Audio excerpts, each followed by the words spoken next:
Okay, welcome back, everyone. This is day 2 of the full stack web project. So just to quickly recap, let me share my screen here. Do you guys see this screen? It should be the screen. Yeah, okay, good. Thank you. So let's go ahead and recap. So from last time, I made this folder on my desktop, the website folder, and I think I just put all my files in here, but I committed to a GitHub, like it was, I could show you. Oh, I can link this to somewhere, but this is the repository that we are putting our code in, and this is mirrored. So all the code that we wrote was last time, at least, it was committed here. And I'll throw this in the chat somewhere in case you want to know or if you want to get caught up. But all it is if we recap, what we did was we go in here. We wrote an external.html. We wrote another HTML file. Hold on 1 second. Yeah, so we wrote 4 files here, or I guess this is later. Yeah.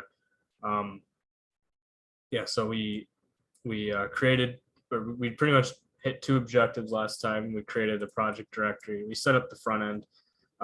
Front end is like a fancy word for like what the user touches, or I guess what the user interacts with.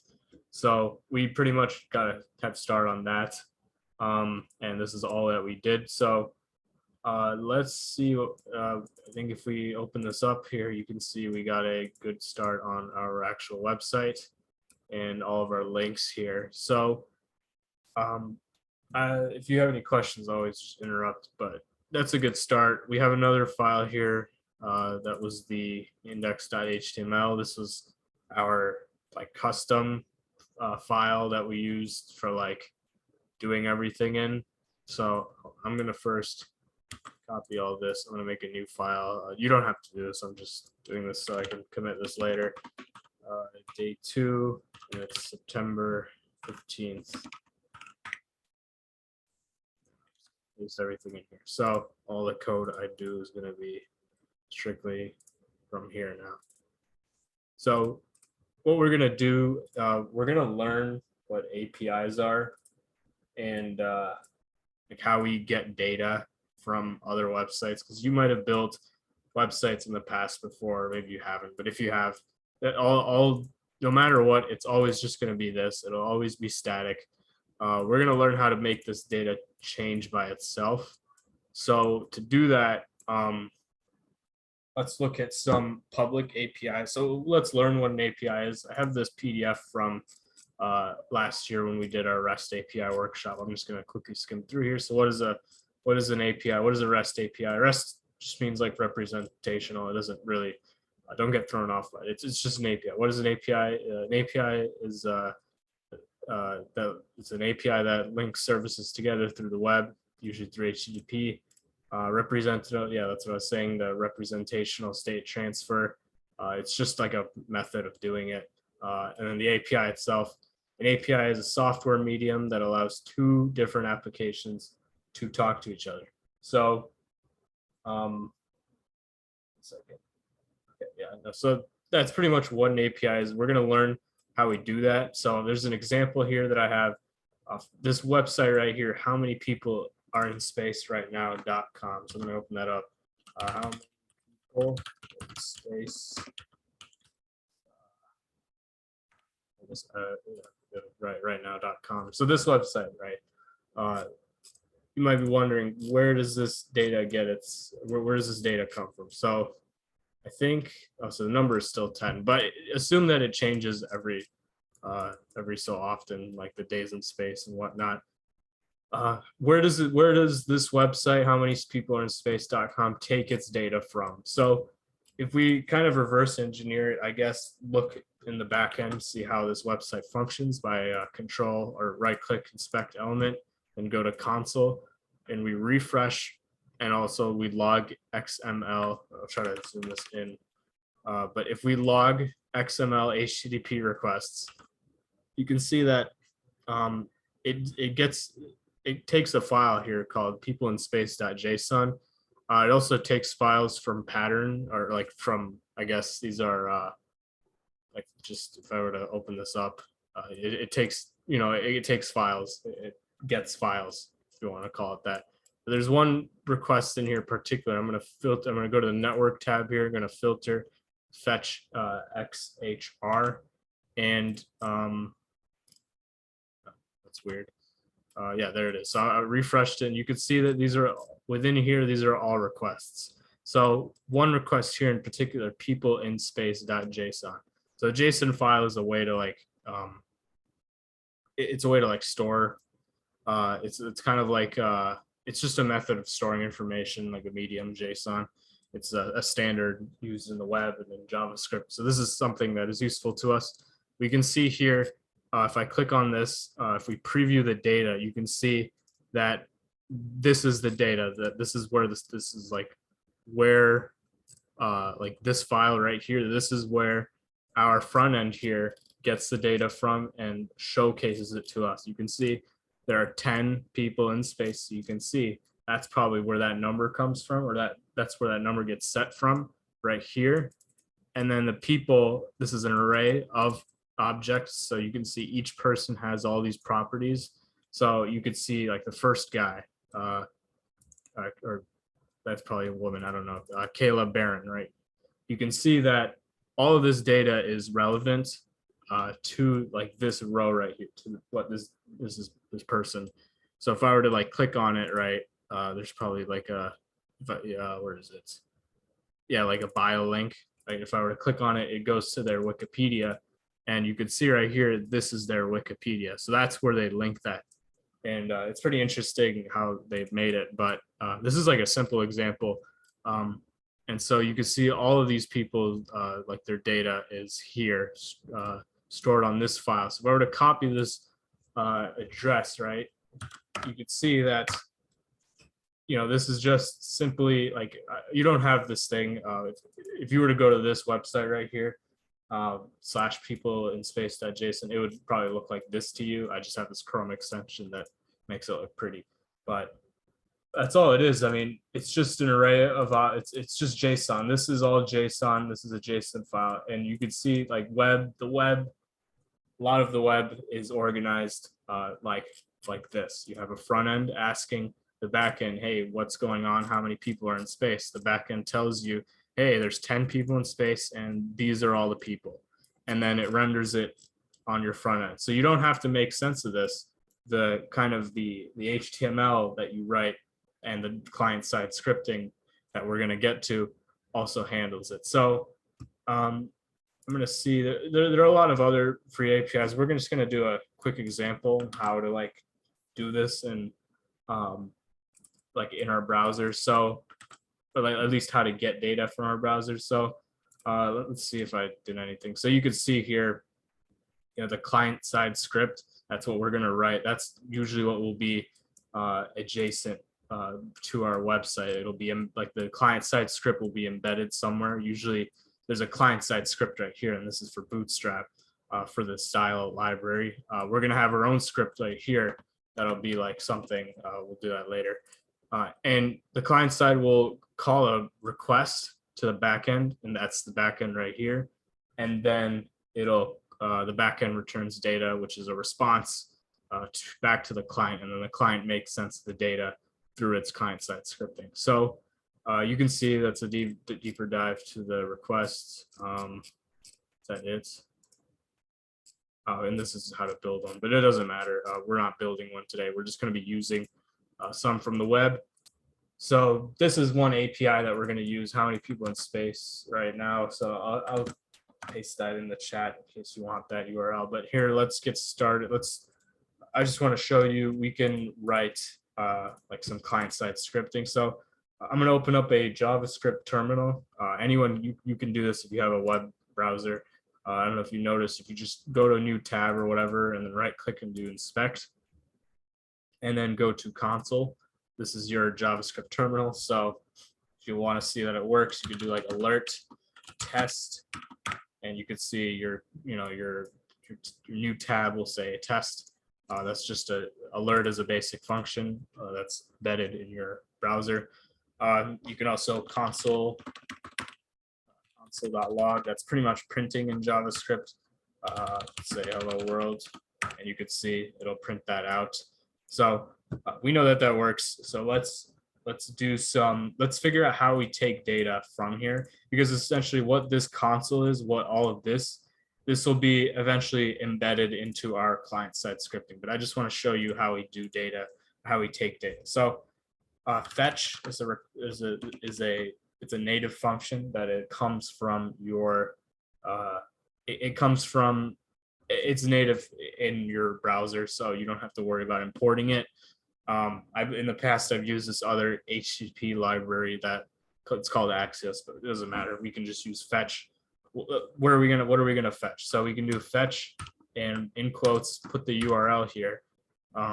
So we're fetching this. Now, if we were to just run this, yeah, it'll be a fail to fetch. I don't know why it would fail to fetch, but we didn't actually do anything with the data.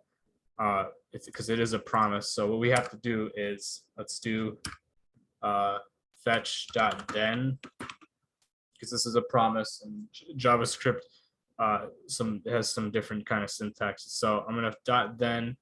I actually don't remember, because I usually use Axios. So I think it's response, and then we want to return response.json.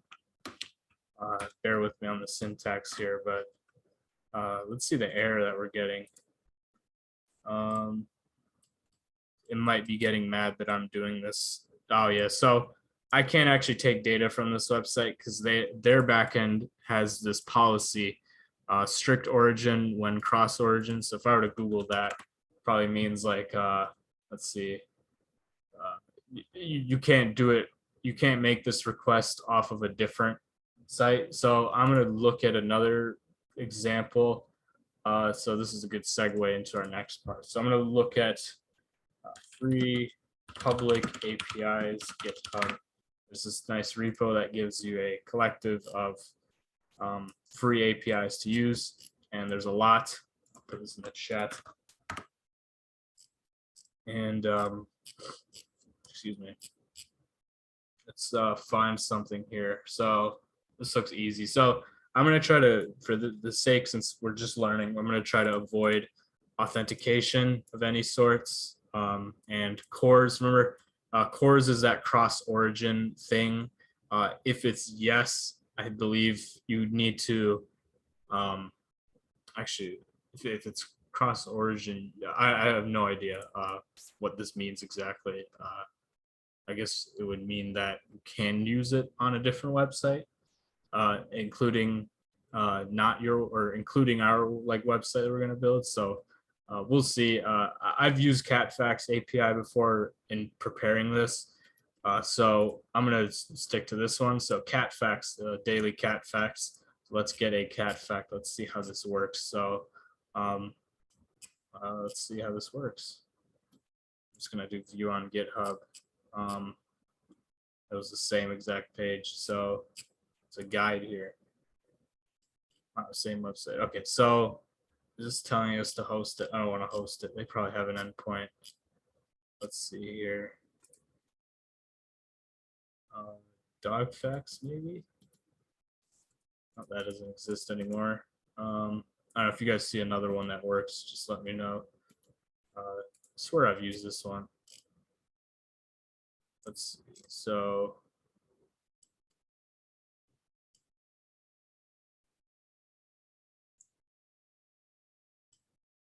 oh, this is it, I think.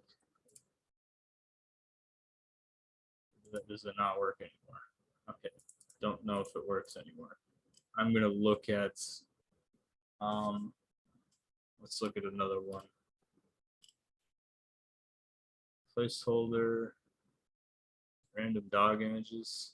That looks interesting. Okay, so this one's a little easy to use. So this is a random dog image generator. So it just, if you refresh it, you can see like this just gives you a new image to look at, and this one's like a video. So if I were to just open this, it's just a random dog.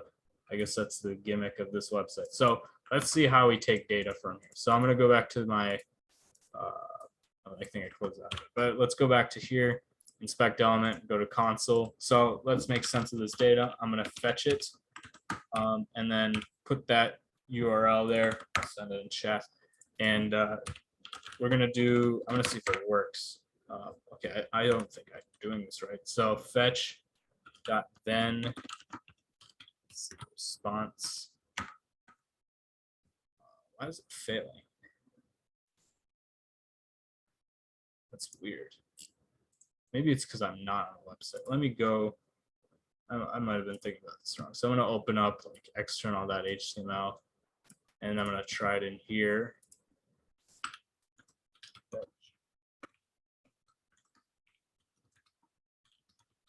Console log the response. Okay.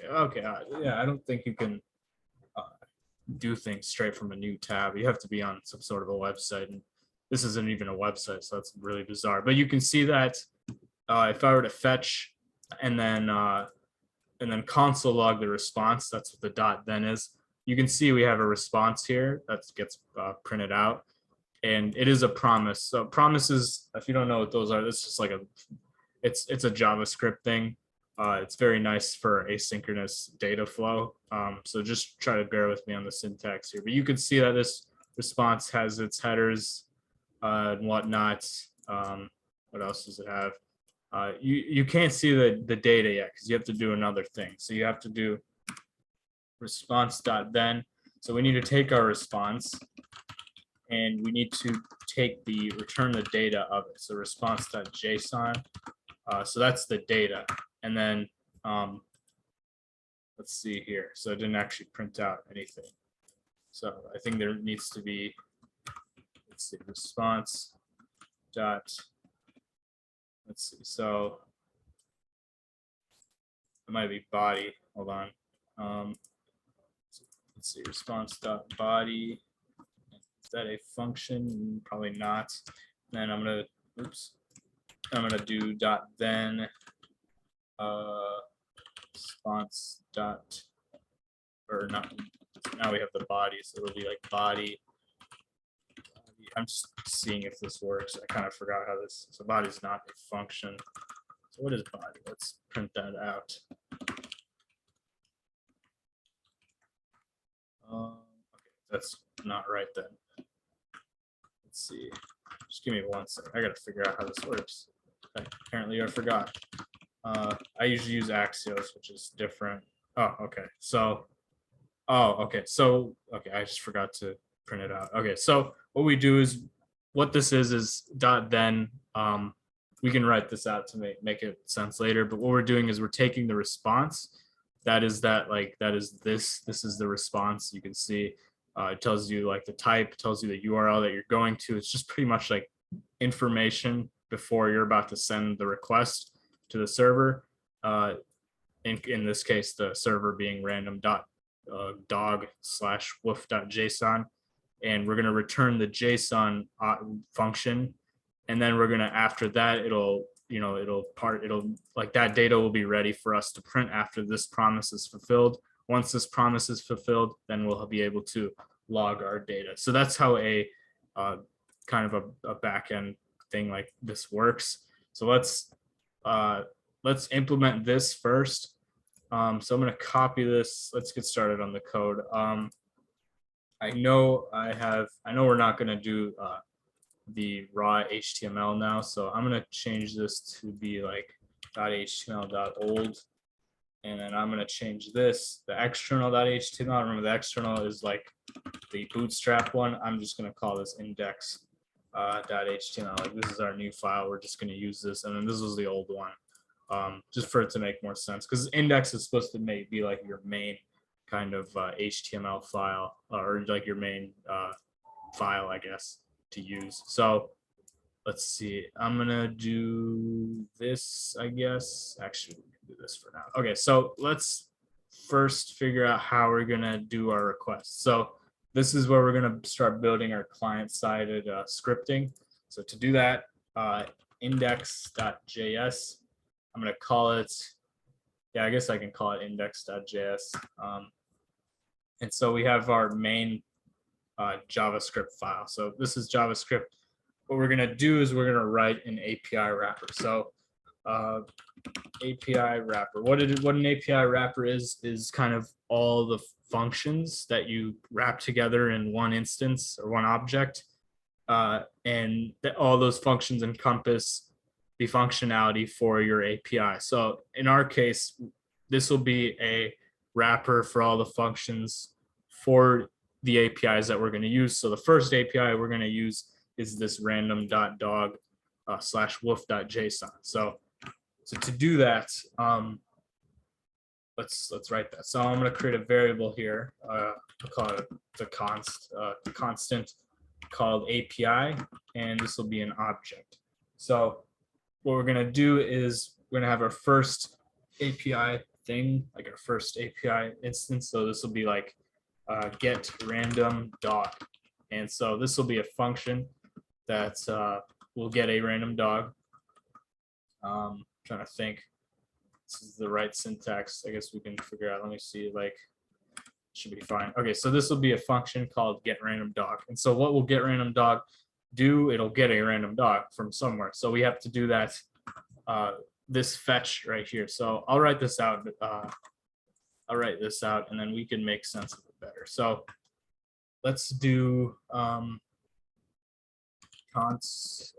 actually, we're going to do fetch. We're going to call the fetch request, and then we're going to do .then. We need to take our response and take the JSON of the response.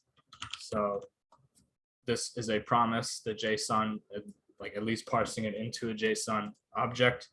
And then we want to, here, let me try this. So I'm going to make this function an async function.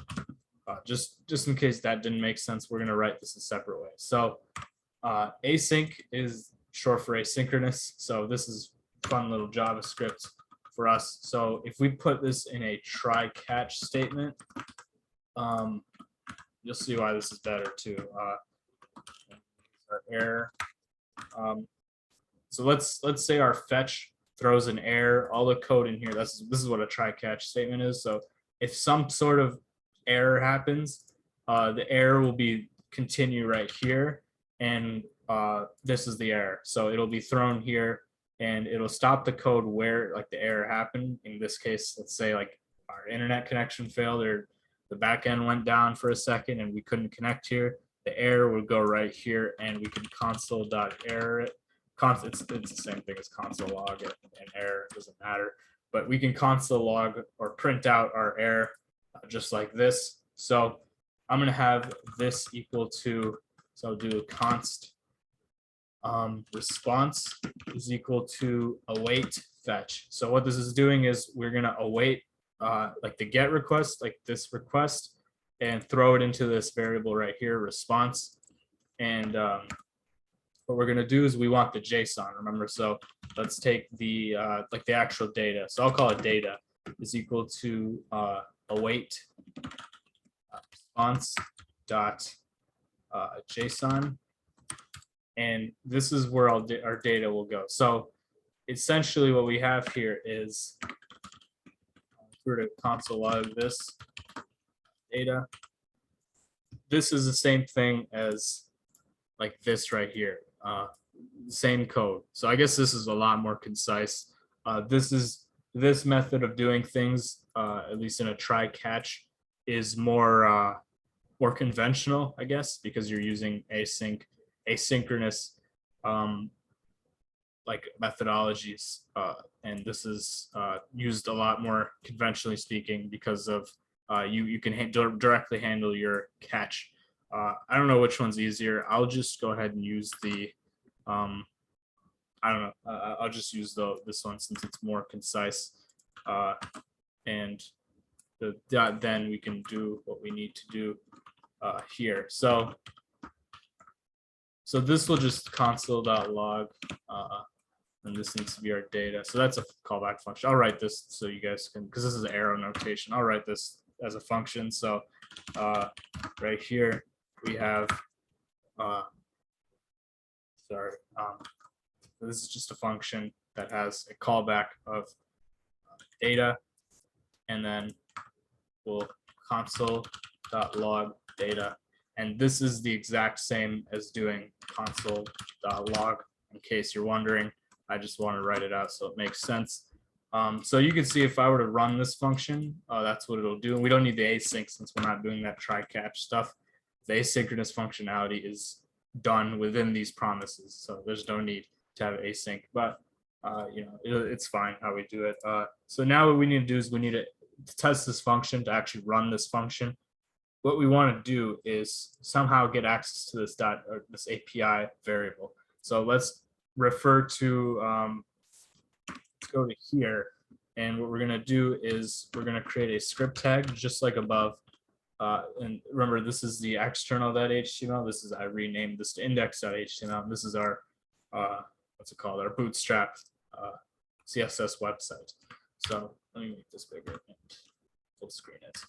So you can see I'm going to create a script tag here with the src, that means source, and we're going to throw in the file that we just made, so index.js, and just like that, we're good. And it should automatically, let's see, it should automatically work. So I'm going to go here, and oh, it got deleted, so it's index.html. And you can see our new file will be right here, script, and should be index.js right here. So now how do we get access to that variable API? Because that's what we want. So now, since it's imported in the global scope, which is the fancy way of saying like our window, like this whole website, so now it's in here.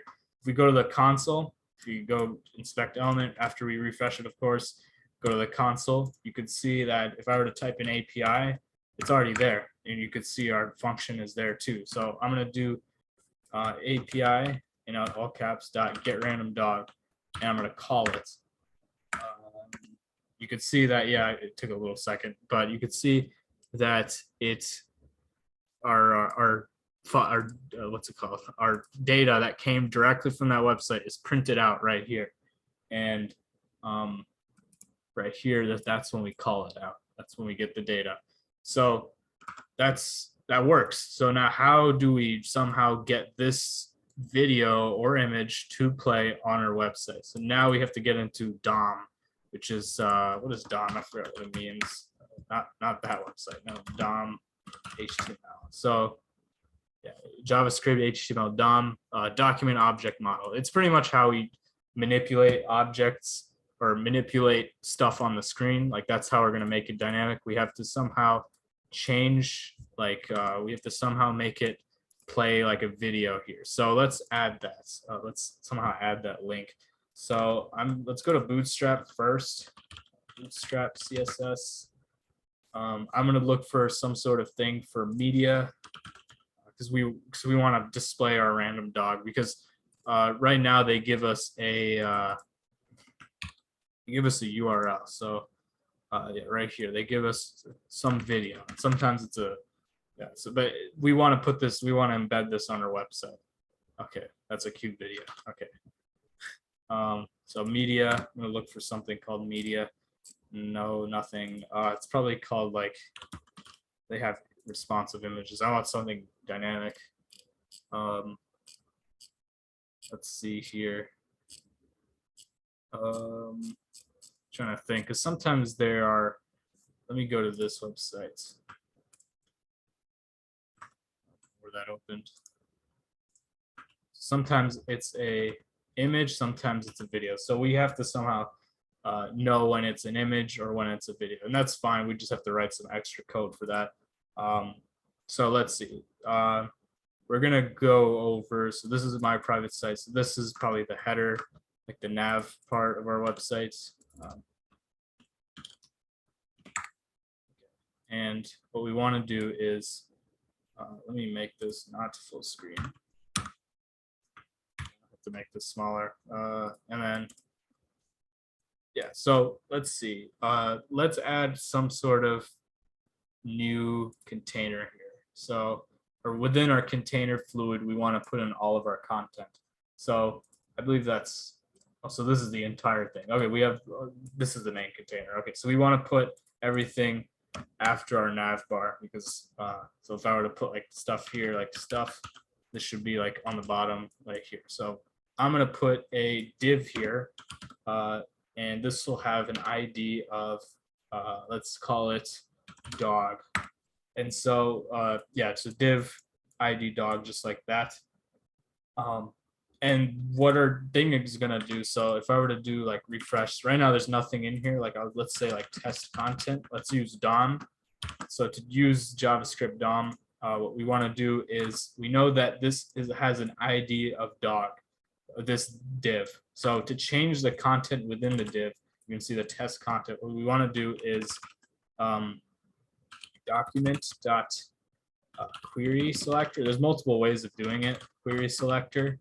Remember, the hash means ID, dot means class. So hash dog, and you could see it instantly finds it. Like if when I was hovering over it, it found that thing. So to change the content within it, you can do dot inner HTML, and boom, that prints out what's inside of it right now. But if you want to change it, you would just set it equal to like a new value. So new value, you can see that that changes like that, and that's how we make data like dynamic.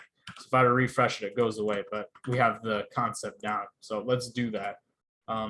So our default thing should be like our default content, because this will eventually be switched over when our thing loads, like when our get random dog loads in.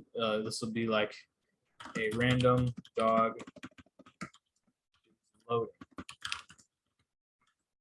And so at first it'll be like a random dog is loading. Now let's actually get this to set our data here. So to do this, I'm gonna do, so we know that this website gives you, and sometimes it gives you a random image or a random video, and you can't do those, you can't like embed videos the same way you can embed an image. So we're gonna have to do some, what's it called? Some manipulation there, I guess. So to do that, we have to parse. We have to know whether our dog file, or like whether this URL, like the what gets outputted here, is an MP4 file or a JPEG. In this case, I don't think they have anything but an MP4, so I'll just use the fact that if it's an MP4 file, then we're gonna create a video embed. We're going to embed a video. So let's first do that. So to get the data, right? Remember, the data is this, like this entire object.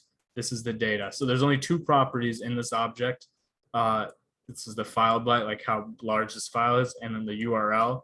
This refers to like the random dog. So I only want data.url, and let's call it like const like dog is equal to data.url. And this will be the link to the video or picture. I'll say that here, link to the video or picture. And that's what we're gonna have. Now we wanna make sure, we wanna know if this is a dog or sorry, if this is an MP4 file or not. So to explain that logic, let's go into Node here. You don't have to follow this. I'm just gonna show you. Node is a, it's like JavaScript in a console. I guess I could have just done it here. Let's just do it here. So to do that, I'm gonna have a const dog, and you don't have to follow. I'm just gonna show you how our logic is gonna play out. So I'm gonna copy this just for the sake of testing, just like that. And dog should output this. So just for the sake of testing, we're gonna do dog dot. I'm trying to think. We want to split. So what split does is it makes this string into an array. It'll turn it into an array of strings. So we want the separator to be a dot, because we want to split it right here, and it'll also split it right here. So we know that there's only going to be two dots, or two. Oh, there's three. Oh yeah, well yeah, there's two splits, but there are three strings in this array. So you can see the last element or in this array will always be the file extension. So remember, I'm doing this again just so that we know if our file is a MP4 file. The file that we get from random.dog is an MP4 or a picture, because if you were to set a picture in your HTML as a video, like it wouldn't work. So we have to differentiate that on a client side, or like on our client itself. So you can do dog.split.pop. I think that'll give you the last element in an array. This is just JavaScript.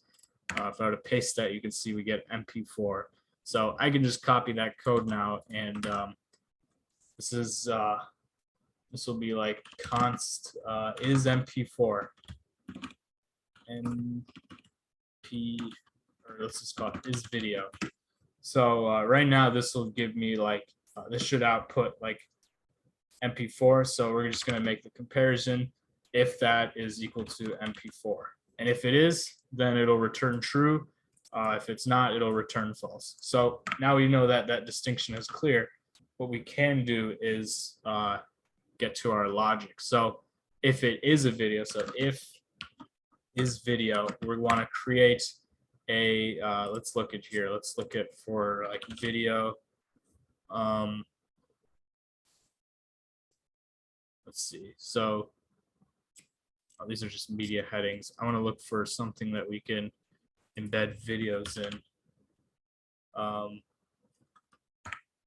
Yeah, so this lets you do videos. Okay, so I don't think we even need to. Let's see. So we might not even need this is video logic, because iframes let you do videos and images. So I want this to be a I don't care about the aspect ratio. I think I'm just gonna do it. I think I'm just gonna copy this here, and I'm just gonna comment that for now. I'm just gonna keep that for reference right here, because we want this to be a, let's see here. Maybe I'll do this instead. So instead of that, we can do ID is equal to dog for this iframe class. An iframe tag, says it right here, represents nested for browsing context. Pretty much we can embed different kinds of media with it. So I'll keep this source blank for now. 1 second, my headphones just turned off. There we go. Okay. I'll keep this source blank for now. I guess we could do some sort of like loading GIF. Let's look for like a loading GIF. That would be like cool. It'll be like thinking, and then it'll reset it. So this is fine. And then if I were to refresh it, let's see what that looks like. Oh, that looks really dumb. Let me see. Let's see. This one looks nice. This is like the iOS one. Let's see. Oh. Okay, well, that's really sad. Oh, I just forgot to put the quote. There it is. It looks a little wonky. I can copy this code right here. And so I can throw this in chats. But you can see this makes it a aspect ratio of 16:9. So just like a normal video. I think I'm going to do that just for the sake of scalability when we throw in our videos here. So I'm going to put that in here just like the example has it. And so the reason I put this in here is, let's see, that looks exactly the same. Really don't know why, but let's try 4:3. Same. Oh, computer is. Okay, I guess we can just keep it like that for now if I really care. I don't know why it does doing that. Trying to think what I can do here. Let's go to style.css. Any iframe tag, you can make the width. You can make it like, I'll just do 100%, so it'll span to as long as its parent div is in, and then the height. We can do like 75%. Let's see if that changes it. That is really weird. It does not change. Oh yeah, we don't actually refer to style. I'm going to import style.css here then. So just do that. Forgot we don't use that anymore, but now we do. So all I did was import style.css, and this was linked to this file before. So now I just linked it here, and it should turn everything black. I don't want that. Oh, I guess, oh, I forgot to save it. Hold on. Yeah, it'll make it really ugly. So I'm going to get rid of this other code here. Yeah, I'll get rid of all that. Now you can see that it spans it to the bottom. The height is being really weird, though. That is annoying. Let's make this 100%. I guess that's just what it is. I'll have to look into that later, but you can see that it's good on the, like, fine, I guess. So now let's set it. So we remember this is equal to like the dog. That's what it's equal to. We need to set the src value as this. So how do we do that? Like, we need to replace this with the one that we get from the random.dog.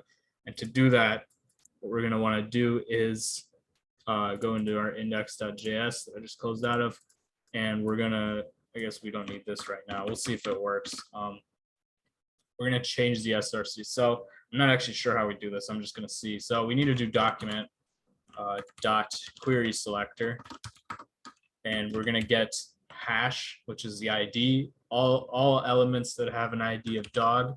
And since we only have one, we can just do a query selector, and dot source. I don't think you're allowed to do that. Is there set attribute, and then src, and then this is an attribute right here, this src. So we can try seeing if this works. I'm just kind of guessing. I kind of forgot how to do this, but let's see. So it's src, and then we want to throw in our dog, which is the URL to our thing. So if we refresh, nothing's going to happen. But if I were to trigger api.getRandomDog, boom, you can see that it did change it. It's just really wonky how this iframe stuff works. I don't know why it does that. What if I make it like manual? So let's do like 600 pixels by 700 pixels. Let's see if that makes it better. Oh, it does. Okay. So I'll just stick to that. We'll make this a little smaller though, like 450 probably. And I can make this span actually to 100%, and keep the height. We can make this 600 pixels. Yeah, that's fine. That should work for like all of our videos. So if I were to do api.getRandomDog, you can see that, you know, our dog is loaded. I can do it again. Here's another dog. Do it again. Here's a dog, and this will work for both videos and images. Let's see if that random.dog. Let's see, where does that go? I want to see, because I don't like the iframe. Whatever, it's fine. Yeah, I don't really like how it scales like that. If maybe if there's a way to like check if your video was because what I was originally going to do was I was going to have it so that if it would have checked if the video like if it is a video, then it would have created this tag, and then if it's not, it would have just set an image, but that would have been a lot of work, and I want to be able to use more. So let's actually tie this to our client. So instead of calling it in here, let's say we want to have a button that get random dog, or let's say initially, instead of like having it have this loading GIF, let's make it automatically, as soon as our window loads in, automatically get a dog. So to do that, honestly, you could just do api.getRandomDog and just call it in here, like after you define it, of course, and it'll automatically do it. But this is not a good practice. So at least from what I've been told, I think it's fine. But you can also do window.onload is equal to the function that contains the api.getRandomDog, and this will do this will get the random dog and whatnot, and you can see that that works. Now if you want to get a new dog, you can refresh it, or what you can do is you can create a button, so that'll do it for you. So button, let's go to the getbootstrap.com docs and look at button, and we're almost out of time here, so I'll try to make this brief. But yeah, I guess we can use one of these buttons here. So let's say I want to make my button like blue like this. I'm just going to copy the primary button like this, and we have to go to our index.html, and I'll put it right inside of the, that might be a bad idea. Let's see if that works. Or let's see if that looks nice. That's good enough. So I'm going to change the content in here. I'm going to call it get random dog, and I don't know why I put 3 dots there, but not need to do that. Oh my god, this is annoying. There we go. Okay, get random dog. And then that's what that says. Now it doesn't do anything. So what I'm going to do now is I'm going to do an on click. So on click, that's a property here. And inside of on click, this is JavaScript that will be evaluated, or short for eval. This will be evaluated through here. So this is just JavaScript. You could do like console.log, like hello, or not even that. I'll do something more interesting. Like you could see alert will work like hello, and you can see that it'll say hello. So everything in between these quotes gets evaluated as JavaScript. So what I'm going to do is API.get random dog and refresh it. If I press it, it should give me a new dog. Each time I do that, it'll do it. And you can see all these requests are going through. Trying to see here, network. You can see all these requests are going through. It'll make a new one. It'll make a new one. And every time you press the button, or when you first initially load the website, it'll get a random dog just like that. And so I guess that's actually, I want to do one more thing. Oh my god, this is a large image. Yeah, this, maybe that's something we need to we can change, make it scale better. That's one thing to do. So I guess we can put a comment here to do make images and videos scale better, the HTML canvas. So that's just one thing we can do maybe in the future, who knows. But I want to do one more thing here. I want it, we can, if we go here, let's see. So the button, I'm going to give the button an ID of dog status. You'll see why we're going to do that. So we can make this, we can make the button kind of responsive. So remember in here, this is when we make the initial request. This is when we're getting our data. So before we get our data, I'm going to create, I'm going to do document. Let's actually refer, so I'm going to call this const, like dog button is equal to document. And I'm going to make this a variable because it will get changed. So document.get, or query selector, best way to do it, hash dog status. And so we're getting that button, and I'm going to do .inner HTML, or actually, rather, I'll just keep it like this, and then I'll do dog button .inner HTML is equal to, let's say, getting dog now. So it's going to be like every time when I press it, it'll be like getting dog now. And then in this request, I guess we could put it in here, but I'll just put it in here. So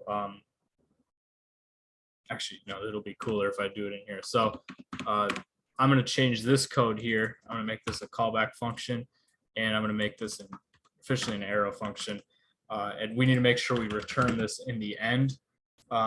So what we're going to do is do like dog button. I'm sure this might work. Let's see. Dog is, let's see, like dog is, so this is in the response. So this is when we receive the response. So dog is, or let's say like received dog. I spelled that wrong. Quick fix. Let's see if this works. Okay, so far it's not been quick. Received dog. Okay, so this, like when I press it, it'll initially be like, okay, getting the dog now. It'll make the request. So now in this promise right here, in this function, it'll be like dog, it'll be like receive the dog. So I'll change that actually, receive the dog, or just receive dog. And then here in this function right here, this is when our dog is actually like for sure we got it, because now we have the data to prove that we got it. So in the end, I'll be like document, or no, sorry, dog button dot inner HTML is equal to, I guess we could reset it to say like get a new dog, because at the end it'll be like get a new dog. So I guess we can say that, or you could say, you know, dog is finally here, or receive dog. So you can see it changes. It's really fast. So this is kind of dumb, but you can see that it's so fast you're not even going to notice it. But you can see it changing. So that's like a neat little dynamic thing. So I guess that was kind of, I don't know if that was worth adding, spending like a couple minutes on, but it is one way to understand when the data is going through. So in the response, you could tell that, okay, we actually received the dog, and it's so fast. Like, you know, the internet, of course, is really fast. If you had a slow internet connection, maybe it'll stay in this promise for a long time, or in this function for a long time. When you actually have to parse the JSON, you could actually, real quick, you could throttle, make it like very slow. Like I don't want to do this right now, but let's see what it looks like if I were to do it really slow. Yeah, you can see it's so slow getting the dog now. Get a new dog. So I just throttled it to have a very slow connection, like my browser to have a very slow connection. And it's giving me a warning saying network throttling is enabled. But you can see if I were to press get a new dog, you can see, okay, getting dog now. So that's right here. And then it gets a new dog. So boom, it's getting the dog now.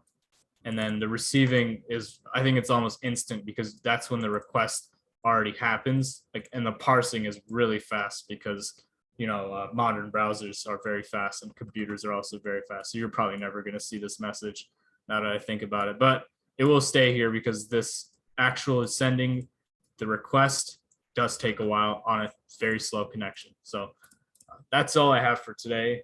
Thank you guys for sticking around. Any questions, concerns?